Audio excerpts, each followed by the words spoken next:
우리 구약성경 에스겔서 37장 11절로 14절의 말씀입니다. 에스겔서 37장 11절로 14절의 말씀입니다. 우리 다 같이 한 목소리로 하나님 말씀 봉독하도록 하겠습니다.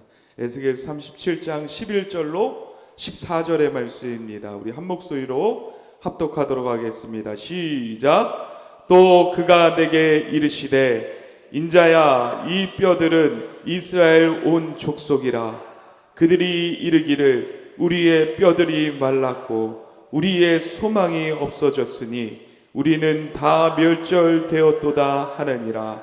그러므로 너는 대언하여 그들에게 이르기를 주 여호와께서 이같이 말씀하시기를 내 백성들아, 내가 너희 무덤을 열고 너희로 거기서 나오게 하고 이스라엘 땅으로 들어가게 하리라. 내 백성들아, 너희 무덤을 열고 너희가 거기서 나오게 한즉 너희는 내 여호와인 줄 알리라. 내가 또 내 영을 너희 속에 두어 너희로 살게 하고 내가 또 너희를 너희 고토에 두리니 나 여호와가 이 일을 말하고 이루었음이라. 여호와의 말씀이니라. 아멘. 할렐루야. 오늘도 귀하고 거룩하고 하나님께서 우리와 함께 하시기로 작정한 이날, 주님의 전에 나오신 우리 사랑하는 성도님들 사랑하고 축복합니다. 여러분의 삶 가운데 하나님께서 찾아와 말씀해 주실 뿐만 아니라 그 삶의 일부분을 하나님께서 다시 살려주시는 귀한 은혜의 역사들이 여러분의 인생과 가정 가운데 있게 되기를 주님의 이름으로 간절히 축원합니다. 이 4월 달에 5월 달에는요, 교회도 그렇고 여러 기관 단체들도 그렇고 뭘 많이 하냐면 바자회를 많이 하더라고요. 여러분 근처에서 바자회 하는 거 많이 보셨죠? 예. 바자회 할 때 어떤 걸 다시 꺼냅니까? 집에 쌓아뒀던 옷들, 또 우리가 잘 흔히 사용하지 않았던 이 물건들을 다시 꺼내어 봅니다. 그래서 이제 바자회에 이렇게 내놓으려고 하게 되면은 한번 보면서 우리가 드는 생각이 있어요. 야, 이걸 어떻게 보내? 갖다 버려 하는 것들도 있고, 아, 이건 괜찮다 하면서, 아, 이거는 그래도 보내서 아직 쓸만하네 하면서 내놓는 것들이 있죠. 우리가 오랫동안 방치해뒀던 이 물건들을 보게 되면은요, 대개 어떤 모습들을 가지고 있냐? 먼지가 쌓여 있거나, 또한 안 좋은 냄새가 나기도 하고, 또 녹이 슬기도 하고, 이제는 낡아서 버려야 될 것 같은 그런 생각이 들기도 합니다. 그때 우리에게 드는 생각이 뭐냐면, 아, 이거 버려야지. 이거는 끝났어. 우리가 그런 얘기를 많이 하죠. 그런데 이 놀라운 건 뭐냐면요, 어떤 전문가의 손에 들어가면 그 물건도 새 것이 되는 경우들이 있습니다. 녹슨 것이 새 것처럼 바뀌고, 또한 고장난 것이 다시 작동되기도 하고, 또한 뭔가 흠집이 난 것이 전문가의 손에 들어가면 예술작품처럼 보여지고 아름다운 옷이 되는 경우들도 있습니다. 혹시 우리가 우리의 인생도 그렇게 느낄 때가 있지 않습니까? 아, 나는 아무리 해도 안 돼. 우리의 가정은 참 답답해. 무너진 것 같아. 내 믿음은 식었어. 많이 식었어. 마치 버려진 물건처럼 느껴지는 순간이 있을 수도 있습니다. 그런데 오늘 하나님께서 우리에게 말씀하시고 있어요. 그것은 끝난 것이 아니다. 하나님께서 뭐라고 말씀하시냐? 다시 살리겠다. 사람은 버리지만요, 하나님은 살리시는 분이십니다. 하나님께서는 다시 소생시키시는 분이십니다. 오늘 주님 앞에 나오신 우리 사랑하는 성도님들 가운데 여러분의 삶의 그 구역과 또 여러분의 자리 가운데 하나님께서 다시 살리시고 숨을 불어넣으시는 귀한 일들이 여러분 가운데, 여러분 인생 가운데 있게 되기를 주님의 이름으로 간절히 축원합니다. 오늘 본문의 말씀, 이 에스겔서 37장 11절로 24절의 말씀을 보면은요, 이스라엘 선지자가 이스라엘 역사상의 가장 깊은 이 절망의 계곡에 서 있습니다. 바벨론의 포로라는 이 민족적 참극 속에서 하나님의 성전은 무너졌습니다. 백성들의 신앙은요, 이 앙상한 마른 뼈처럼 말라버렸습니다. 그 모습이 이 에스겔 선지자와 이스라엘 백성들이 겪고 있는 상황이었습니다. 그런데 이 에스겔서 37장의 이 앞부분에 보면은요, 에스겔은 이 마른 뼈들이 있는 이 골짜기에서 환상을 보기를 시작했습니다. 근데 그 뼈들을 보니까는요, 이 에스겔이 뭐라고 고백하냐, 그 뼈들이 심히 말랐더라라고 얘기하고 있어요. 이 심히 말랐다는 것은 어떤 상태인 것을 얘기하냐면 고칠 수가 없다는 거예요. 아주 절망적인 상태라는 것입니다. 소망을 가질 수 있는 상황이 아니라 처참하고 그냥 모든 것을 포기하는 죽음의 현장이었어요. 제가요, 이 인천 성민교회 부임해서 이제 딱 들어왔을 때 권사님들이 저한테 여러 얘기들을 참 많이 했어요. 목사님, 저기 예전에 나오셨던 권사님이 있는데, 집사님이 있는데 한번 가보죠. 아, 그래요? 그래서 가봤어요. 근데 권사님 몇 년 됐어요? 나가신 지 몇 년 됐어요? 한 10년 됐어요. 10년 됐다는 거예요. 그래서 10년이면은 벌써 강산이 변할 정도잖아요. 교회를 잊어버릴 수밖에 없는 거예요. 그때 제 생각이 그랬던 것 같아요. 야, 불과 몇 개월이면은 괜찮은데 10년이라는 그런 상황 가운데서는 참 그분을 간테 가는 것도 쉽지 않고, 그러나 또 그런 상황 가운데서 같이 교제를 하는 것도 쉽지 않겠다. 그러나 여러 모양들을 통하여서 하나님은 살려내십니다. 그 영혼이 아니래도 하나님이 예비하신 영혼을 만나게 해주시고, 하나님이 보내게 해주신 영혼을 만나게 해주시는 일들이 있다는 것입니다. 우리 스스로는 포기할 수 있어요. 포기하고 그것은 끝났다, 얘는 안 된다 하는 그런 마음이 우리 가운데 들 수 있지만, 하나님은 우리를 포기하지 않으십니다. 이 자녀들을 길러다 보면은요, 자녀들의 장점이 가장 먼저 보입니다.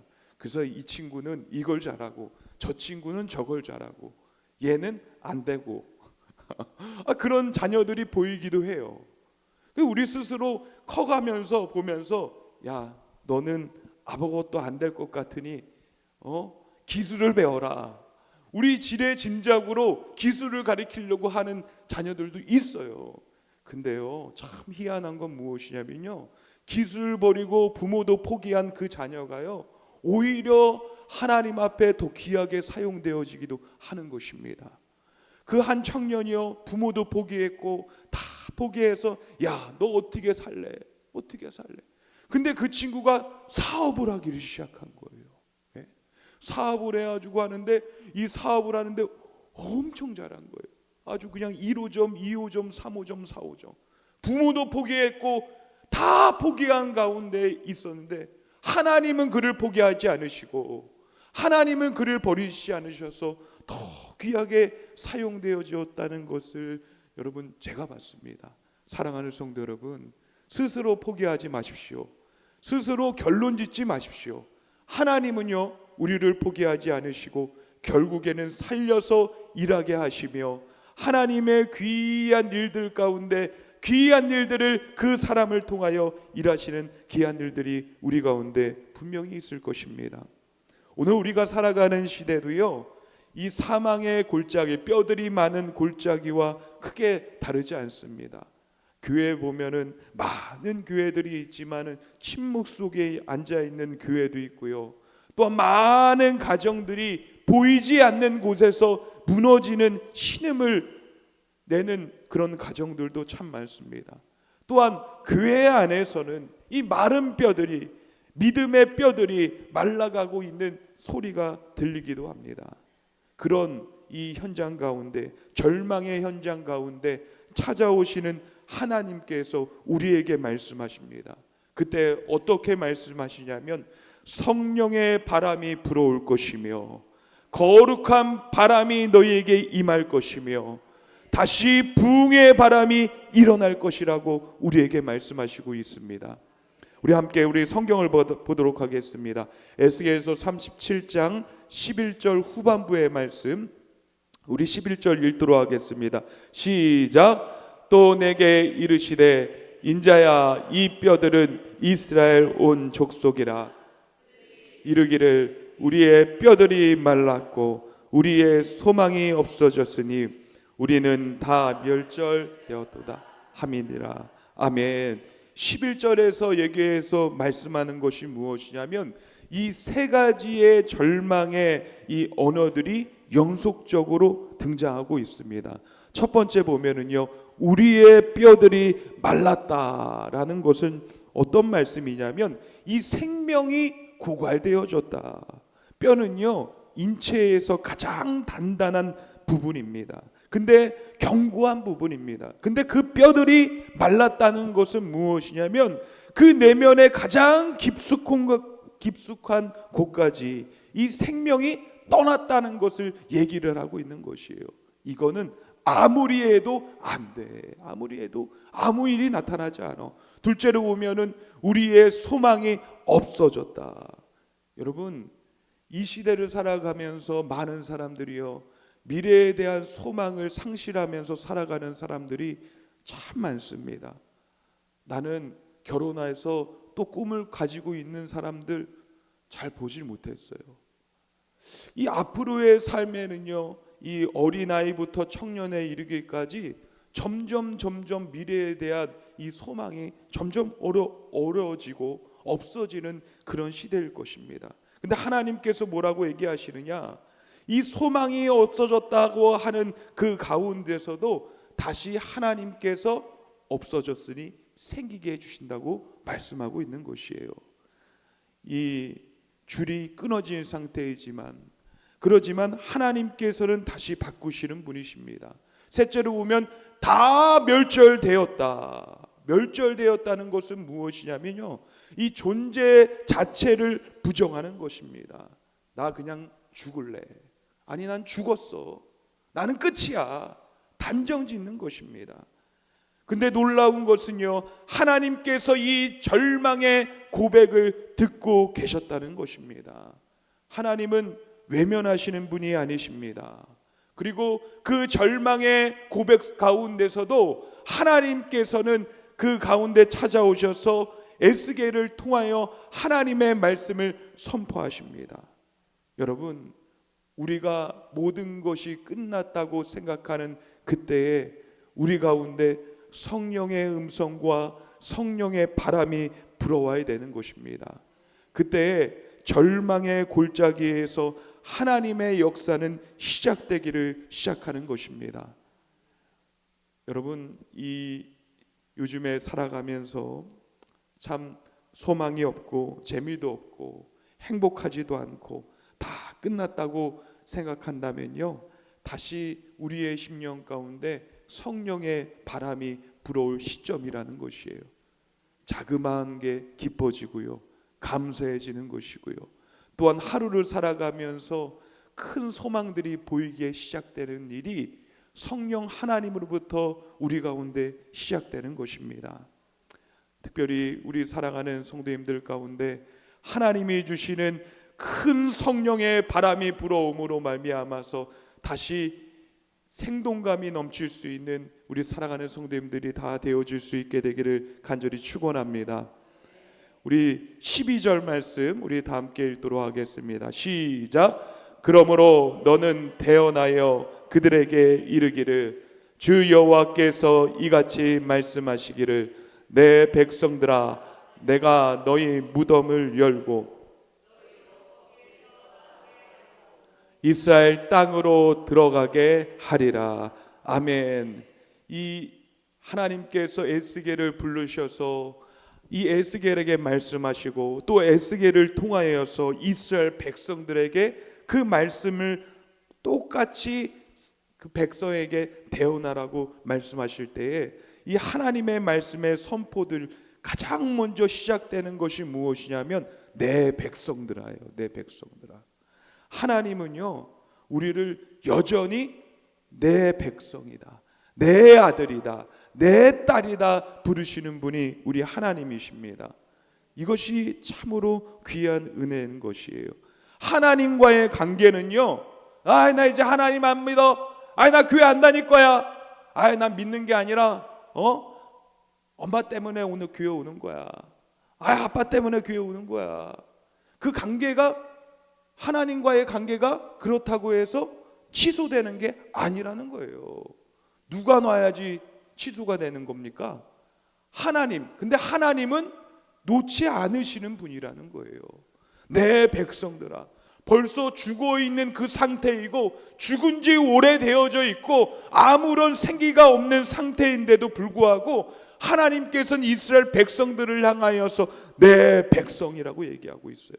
그리고 뭐라고 말씀하시느냐? 무덤을 열겠다, 무덤을 열겠다라고 얘기하고 있습니다. 얼마나 충격적입니까? 무덤은요 봉인된 곳입니다. 인간의 힘으로 열 수가 없는 영역인 것입니다.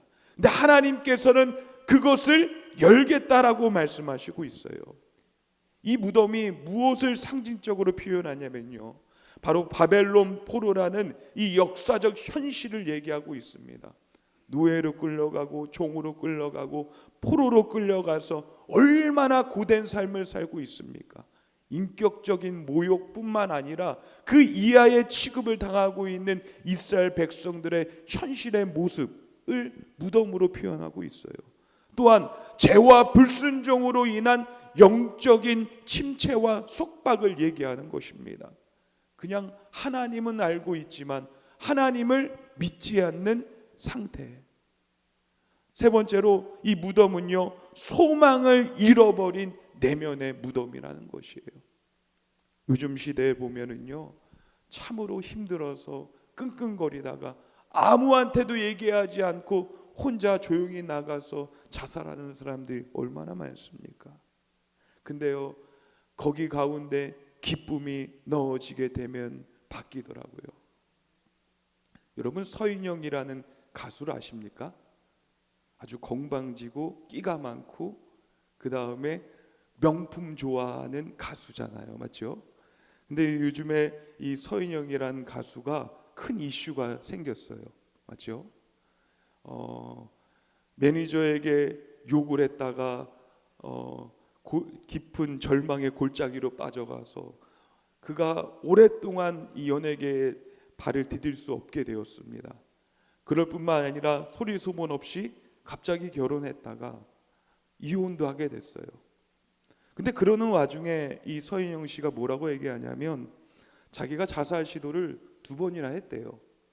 첫 번째 자살 시도는 위에다가 줄을 매달아서 목을 매달은 거예요. 그런데 자신의 어머니가 그걸 보고서는 이 딸을, 서인영 씨를 구출해 준 거예요. 그래서 이 자살 시도가 그냥 시도로 끝나게 되고 다시 살아가게 됐어요. 2번째로는 또 시도를 했다가 친구의 도움으로 인하여서 그 시도가 끝나게 됐다는 거예요. 정말 우울하고 공황장애에 스스로는 살 수가 없는 그런 상태까지 치부러졌고, 더군다나 이혼까지 해가지고 그냥 사람들이 어떻게 하면 사람들을 피해 다닐까 정정긍긍하며 늘 어둠 속에 살았다고 고백을 합니다. 그랬던 그가 바뀌었습니다. 살아계신 하나님께서 그 심령을 만지기를 시작했습니다. 그 어머니 아버지가요 늘 서인영 씨를 위해서 기도했어요. 하나님께서는 그를 포기하지 않으셨습니다. 다시 그 가운데요 기쁨이 넘치기를 시작했고요. 다시 한번 시작해볼까? 이제는 전과 다른 삶으로 한번 살아볼까? 하면서 스스로 교회를 가기를 시작했어요. 교회를 가기를 시작했어요. 교회를 부모를 떠나서 혼자서 교회를 다니기를 시작했어요.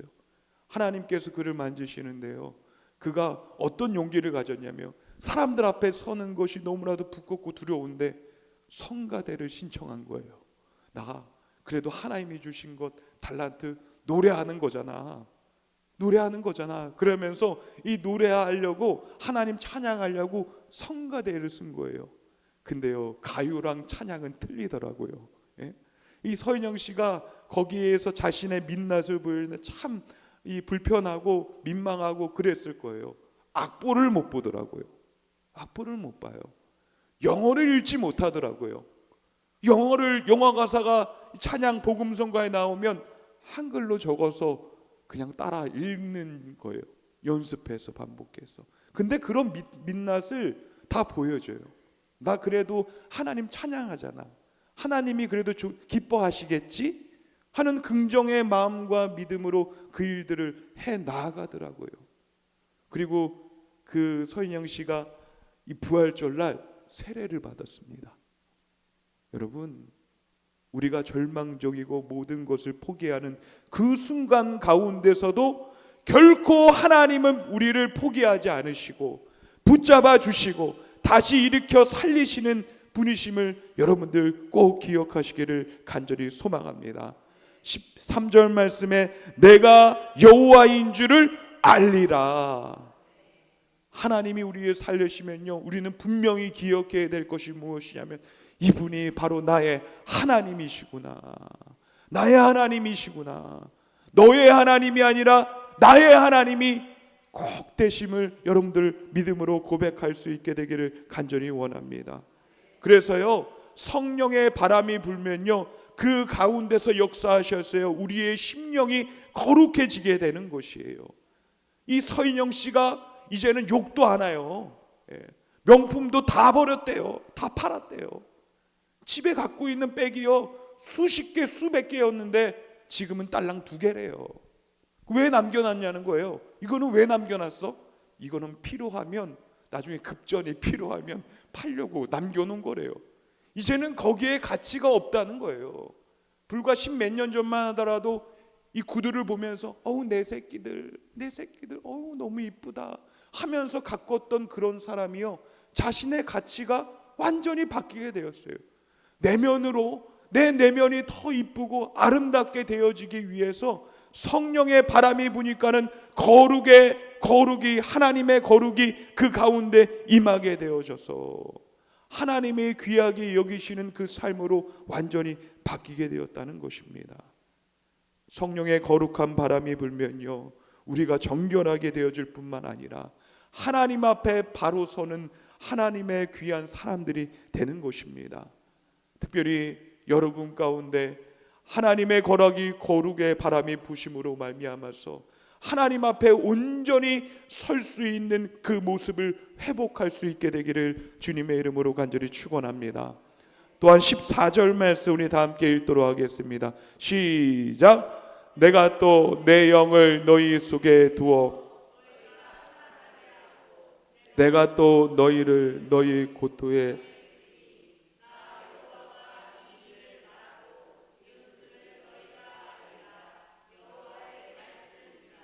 아멘. 내가 또 내 영을 너희 속에 두어 너희로 살게 하고. 이게 무엇이겠습니까? 성령의 내주하심인 거예요. 성령님은요, 우리 안에 거하시는 분이십니다. 갑자기 그냥 기도하면 확 뜨거워지고 불타져서 갑자기 내게 찾아오시는 그런 분조차가 아니라 벌써 여러분 가운데 거하시고 계십니다. 이것이요, 부흥의 출발점이에요. 성령님이 내 안에 계신다는 것을 인지하고 신앙생활하는 것이, 이게 참 중요한 것입니다. 갑자기 이 옛날에 사용했던 이 버릇도요, 성령이 내주하심을 경험하고 인지하면서 신앙생활을 하면요, 이게 달라지더라고요. 서인영 씨도 얼마나 까불었습니까? 사람들은 얼마나 무시하는 말투를 많이 했습니까? 예? 그게 그 사람이 가졌던 캐릭터였어요. 근데요, 요 근래 보니까는요, 나 그러면 안 되지? 이러면서 사용하지 않더라고요. 나 예수님 믿잖아. 이제는 달라, 나는. 이제는 착한 언니 될 거야. 하면서 그런 모습을 보이기 시작하더라고요. 성령님께서 내 안에 거하시게 되면, 성령님께서 내 안에 찾아오시면 그 가운데에, 우리 가운데 성령의 생명력이 가득 채워지게 된다는 것입니다. 진정한 부흥은요, 사람이 많아지는 것부터 부흥이 아니에요. 어머, 우리 교회 왜 이렇게 오늘은 사람이 적대? 아니요, 그게 먼저 부흥이 아니라니까요. 성경에서 말하는 부흥은요, 내 심령의 부흥이 먼저예요. 그 다음에 이 곳곳으로 퍼져나가는 부흥의 역사예요. 내가 내 안에 성령의 충만함을 느끼면요, 그 가운데 내 하나님께서 맡겨주신 일들을 능히 감당할 수 있게 되는 것이에요. 작게 움직였는데도 불구하고 성령께서 행하시는 일들이 우리 가운데 막 나타나게 되는 것입니다. 그러므로 말미암아서 우리 인천 성민의 모든 성도들은요, 내 안에 성령님이 계십니다.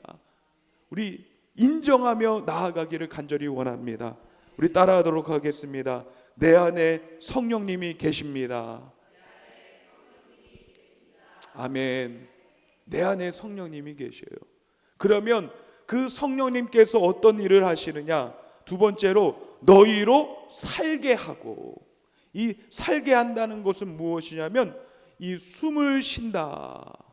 히브리어로 보니까는 하야라는 단어를 사용합니다. 이 풍성하고 충만한 생명을 의미하는 것이에요.